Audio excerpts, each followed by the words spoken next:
Okay, so we're here with Nico right now. This is kind of a road to release bonus content. And Nico, thanks for coming in here. You've been talking about, perfect team and all that. And this is one of the phenomenal things I love about this format is we're in an era where we can get on a video call, we get a microphone, we talk to each other, person to person, and then through technology, we're able to put that out instantaneously. I don't have to get a studio. You don't have to fly cross country to see me. We can do this. The interesting part about all this is the stuff that goes behind the scenes, because we're working, we're doing what you're doing at home. If you were during the pandemic, you had to work remotely, you were doing the Zoom and all that stuff. We're doing that. And as we're doing these interviews, people probably realize, maybe not to the extent that we're about to tell you, things are going on behind the scenes in real life. Yeah. Yeah. There's all kinds of stuff happening around us as I sit here in my bunker, as you can see. But the funny story is when I got this job, when Rich decided, so I was doing tech support, part-time tech support, helping the team out for a little while at one point during the pandemic. And then at one point, Rich comes to me with this And we're talking job. Rich Grisham, Rich Grisham. yeah, who's running the Rich show. comes to me and says, would you be interested in this? And I was like, yeah, certainly, and when the time came that I got the job, Rich wanted to introduce me at the time as the new product manager of PT. He was like, let's do it on a stream. I was like, okay, like that's great. So Rich is when Rich was streaming more frequently, right? So I go to I was actually in my wife's office at the time, because my office was usually like, the dining room table when I was working. And I go down to her office, I set up my computer, I'm all ready to go. I'm on with Rich, and I can hear upstairs that my family's watching the stream because they're cheering that I'm now on the screen. You're a big deal. You made it. And I'm hoping that that sound doesn't bleed into the microphone and what Rich and I are doing. My kids thought it was like the coolest thing ever that Dad was on TV. Like, that was they're young kids, so they thought that was really neat. Well, they decided to come down and join me at one point.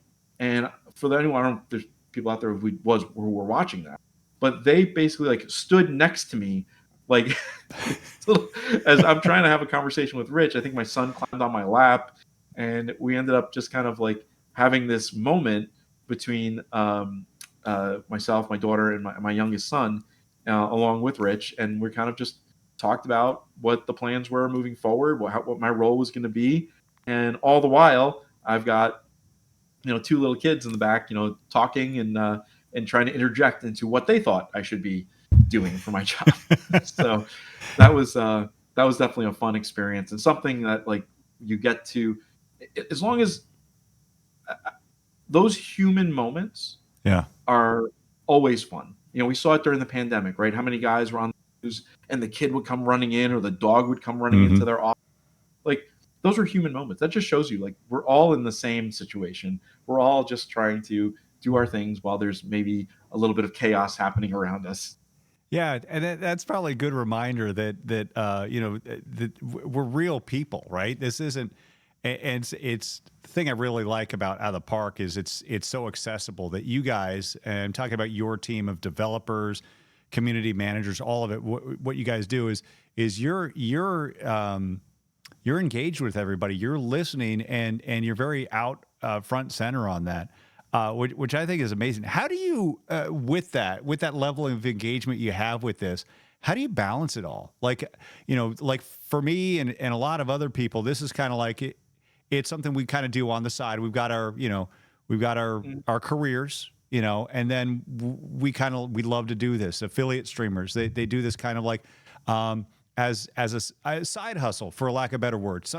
But right. This is a full time. It feels like a 24/7 job, and you have a family. You have how many children? How do you balance it all? So we've got 3 of them, right? Between the ages of what are the ages? The variance here? 9 and 14. That's a lot. I know as a father of 2 with a couple teenagers, that's a handful. How do you do it? So one was a freshman in high school right now. We've got our middle guy, who a lot of people know, Luca, has Down syndrome. He's in middle school. He's in 6th grade.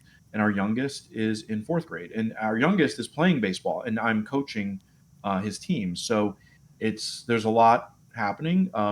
there's a lot of stuff where it's like you just have to create some boundaries, but we're accessible. I love this job. So to me, there's a lot of fun aspects to it. So when sometimes I get pinged late at night and someone needs a tech support help, or I quick sold a card accidentally, well, I can go on my phone. That was one of the first things I asked the devs to do, was to make it so the tools I had access to, I could access them on my phone. And I can go and reverse that. And sometimes it may come in the middle of the night, or I may be sleeping, or I may be out, and I can't do it, and I'll get to it when I can. Um, but I try to get to things as quickly as possible. I do think there's a value, or customer support, and client management, customer support, and that type of stuff is invaluable, and that's what can separate companies from each other. And I firmly believe, like, if I'm going to, when I worked with some companies where they gave me good technical support, I went to them more frequently. I was more willing to buy their product. And I try to do that here. I try to be able to answer people's questions, be available when I can, throughout the day at various times, and just try to be sort of, I joke that I'm kind of the PT concierge sometimes, and try to just be that person who can be that conduit to the devs, to send in feedback, to ask for help if I need extra help on tech support issues, and just to be able to answer people's questions and try to get things resolved as quickly as we can. And a lot of times you'd be surprised. Where I'm still able to enjoy my family. I'm still able to have fun times together with them. Um, it's the job is demanding, but because it's enjoyable, it just makes it more rewarding, knowing that, like, I'm having fun. I really would like to just keep doing this and being able to do the many aspects of things that I do here, whether it's creating tournaments or improving the game in various ways, and talking to people in the community and getting to know them a little bit. And those things are just fun. It makes the job a very pleasant experience. And I mean, I love seeing what Paul's got up his sleeve, and we talk about things and brainstorm, constantly. I talk to Rich multiple times a day. We talk about things. Sometimes it's just personable. It's just everyone. We have a pretty good tight knit group, and we're a small team. So I think and we all pretty much know that we all have the best interest of the game and each other, when it comes time. And that's a pretty Yeah. makes it a pretty special place to be. Most games traditionally, they come out and they may, they'll launch a game. There's a big run up to it, right? And then it's done. And then it's like, all right, now I'm going to move on to a new project. I'm going to find creative juices to find my next project. Or it's a yearly game, but it's like you set it out there, you put it out there, and then it's like, whoa, I can catch my breath, and now I can start preparing for next year, Yeah. and Or you on vacation. or go on vacation, right? So how do you, with one year to the next, you're tweaking and adding and growing in season, and Right. then never stopping, and then getting ready for the next one and the next one and the next one. My Yeah. question to you is, we all have, like, we're all in this realm, video games specifically. You're in a creative place. You have to find some sort of creative flow. Where do you find that? Like, where do you find that your biggest aha moments, your moments, like, oh, I got to create this tournament, or oh, I got to add this element? Where do you find those moments? Is there some kind of commonality where you're like, all right, it's in the shower, or oh, it's while I'm taking the kids to school, or it's while 12:05 a.m. after I've had cold pizza and I'm up coding at the middle of the night? When is it for you? When do you have those aha moments for creativity for this game? It happens at various times. I mean, I will have an old baseball. Paul and I'll do this a lot. There's a couple of YouTube channels out there that have old baseball games, and we'll see a guy that comes up to bat, and I'll go straight to the database to see if he's ever had a card, or how many cards does he have. If we have a card for him, and then I'll send it over to Paul. Be like, hey, remember this guy, blah blah blah, on the '83 Pirates? Can we should throw him into a T4. He may give us the profile you're looking for, bronze level or something. Uh, so there's all these little things. It's one of the things I've been really enjoying. Give me some inspiration is that 1988 Tops podcast that I mentioned to the community. That podcast is tremendous, and they tell so many stories about each guy. They're basically going through each card in the deck, and they're telling the story of that player. And along the ways, they're telling stories of other players. And these shows are very short. They're not long. I think the longest is 50 minutes, but they're usually 25 minutes, and that just helps to keep the creative juices flowing as I'm thinking about things or thinking about what kind of tournament I want. Oh, let's use that 87 rabbit ball year in this kind of a tournament, and let's try to throw it into this park and see how many homers we can get.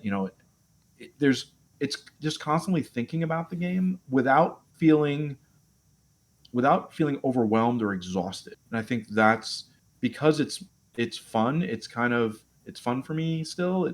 I'm still having those moments. But yeah, I still get them on the way driving the kids to school, going, I should look at this. I should think about this.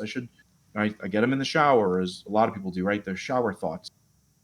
So there's different times, but we're surrounded by baseball constantly, that it just always has me thinking about what are some things that we can do. Like the stadiums, for example, the stadiums I wanted to add, I started just going through and looking around and saying like, hey, we're missing Old Bush Stadium, we're missing this, let's get this stuff in the mix, and try to expand on that and see how we can do to make it more fun and give people more options. And there's it's just constantly, my brain is constantly going, and a lot of times it's just like, it's I make sure I get the rest I need, but it's just always trying to think of what's a better way to do stuff. And a lot of times I get stuff from the community, which is wonderful. Get the feedback there. Hey, that makes it easy, right? I can just plug and play that idea. It's a really good idea on the surface. But for a lot of times, it's just thinking things through, sorting through the deck, trying to see, could this work? Could that work?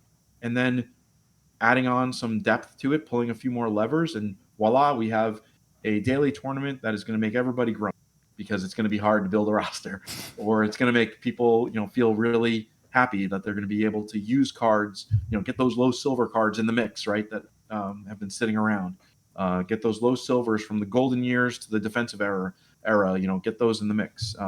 So those type of things, it's just kind of like, I've always been like that. Always been like someone to always think and try to come up with new ways and new approaches to things. And I think this is something where I can really like have a lot of fun and get some of that expression out there. If you were to go on an all-time list for you, all the different ideas you've kind of cooked up, and I'm sure it takes a team, and I know you're getting ideas from people, but what's your Hall of Fame, like first ballot Hall of Fame, 99.7% on the ballot, one person left it off, like Ichiro. What's your one idea that you might have cooked up, put in there, and you're like, oh my gosh, that's the one I'm going to hang my hat on? It's the PTCS PTMS structure. It has to be that. To take a system, we had done PTCSs, but it was more of you had to sign up for it. To take it and make it so you had to qualify, and it created a competitive environment. Number one, filled tournaments, not based on the rewards that were in place, but because people were trying to compete in order to qualify.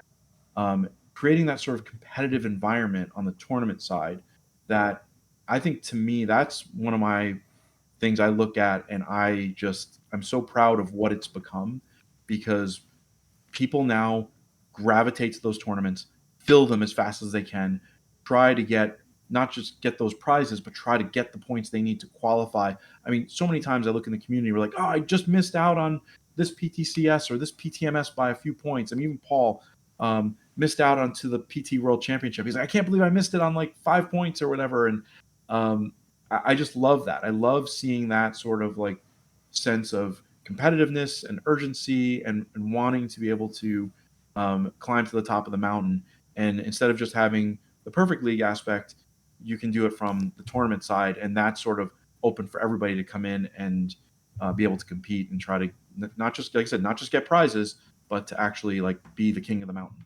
Well, and it's the thing I really love about it is it reminds me of, I've covered NCAA tournaments before and teams that have gone to the tournament, and it reminds me of like Selection Sunday. And I love that because it's this March Madness that you capture every month, where your baseball team, the one you created, this perfect team, you're playing maybe every day, every other day, once a week, whatever it is, and you're doing the grind. And what you're trying to do is, okay, I'm going to keep an eye on the standings, and you're going to see like, can I make it? Because for me, as a guy who I don't consider myself at all an expert, like I can win some daily tournaments, I can do that, I can be competitive, but I don't feel like I'm an elite player. But I love the fact that I've been to the PTCS and I know if I put in the work, I get to find out, oh, did I make it? And I love that it feels like if you're willing to put in the work and try, it's accessible to everybody, but it feels earned. It doesn't feel like you can just slide into this and get lucky. You got to earn it, and you got to be pretty decent at it, and then you feel like, holy cow, I'm the mid major here. That's what I am. I'm the team that, like, hey, I might beat a top 25 every once in a while, but I'm not a blue chip program. But for one weekend, I feel like now I get to play with the best of the best, and you've captured that with PTCS. Yeah, I really love how it turned out, and I love how now PTWC has sort of fallen into place. That's sort of taken different has had different formats. Rich Grisham really wanted it to be more of a live head to head type of matchup, so we tried that a few times and didn't quite go over the way we wanted it to, and I think that idea still needs some refinement.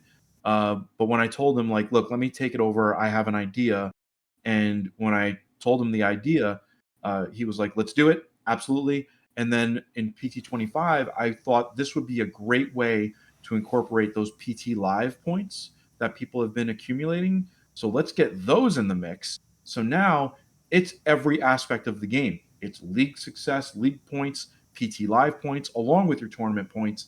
And now we're putting that into one big sort of cauldron and then having a sort of multi-competition event that crowns a winner.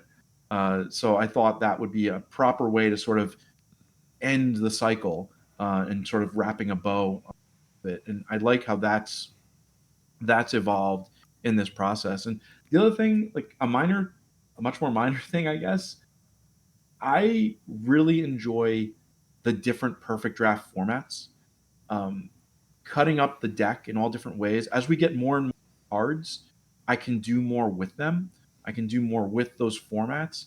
Same on the tournament side, right? Everything starts pretty basic, and then we start to like bring some stuff in where we have different eras, we have different decades cut, we have different cards involved.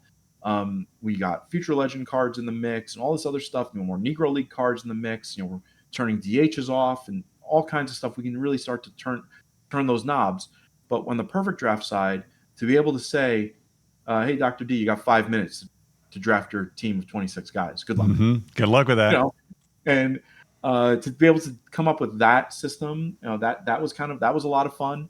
But being able to like come up with all these different, we didn't have that. The first year of Perfect Draft was pretty much two formats. It was the usual original format, a double Perfect Draft, and then when I've got a hold of it, I started asking a lot of questions and asking like, well, how can I filter out these cards or how can I cut the deck this way? And Matt and Chris were tremendous at showing me the different coding that was necessary. And then I'll come up with an idea. I'll send it over to Chris. I'm like, Chris, run this through your checker. Let me know if this passes the test. And he sends it through and he'll let me know if it passes or failed, where it failed, and what other tweaks I have to make. But those are always gratifying because it just gives a different look to what Perfect Draft was. And I think in PT25, I don't even remember how many different we had to have had over 20 different styles of draft. I mean, it's this is the most we've ever done, and I love that we can do that and give people a different way of feeling engaged and having fun. Because ideally, that's all I want people to play our game and just have a good time, and being able to look at it and look at baseball in a different way, and being able to, because we're trying to tell the story of baseball right through our cards. And I want people to like just resonate with what they've been able to see on their screen and play with their teams. Awesome. I mean, it's and Nico, I know that we've had our conversations too about some tournament formats and all that, and I just love it when I see that you're sending me a message, you're calling, I'm like, oh boy, here we go. Let's get cooking. Let's get those creative juices flowing. So I appreciate you, and it's been my pleasure getting to know you over these last couple years. That it's important to know that you guys are real human beings. You're not just somebody behind a keyboard. That you guys really are quality stand up people, and we're really lucky to have people like you because it feels like when you're buying that game, hey, money's tight. You're making that purchase. You feel like you're supporting something and someone. And when I look at you, when I look at your team, I'm just grateful that we get to support a game that is run by human beings, family people, kind people, hardworking people, creative people, and people who want what's best for everybody. So I just want to take this moment to say thank you from the bottom of my heart. Oh, thanks, Doctor. I really appreciate that. You know, I think sometimes we forget in this internet culture sometimes that there's people actually behind a lot of these names and games and usernames, and I I really appreciate that because it's a lot of fun. We have a lot of fun, and we still just enjoy appreciate the community and just enjoy putting out, like, as I said, I think it's the best baseball game out there. I don't Hmm. there's a lot of great games, but our game can do a lot of fun things, and it really is the ultimate baseball sandbox. The only limitation is your imagination when it comes to our game, and that's something special, and that's where we try to flex our imagination and creativity to make the game better and better and better as we go.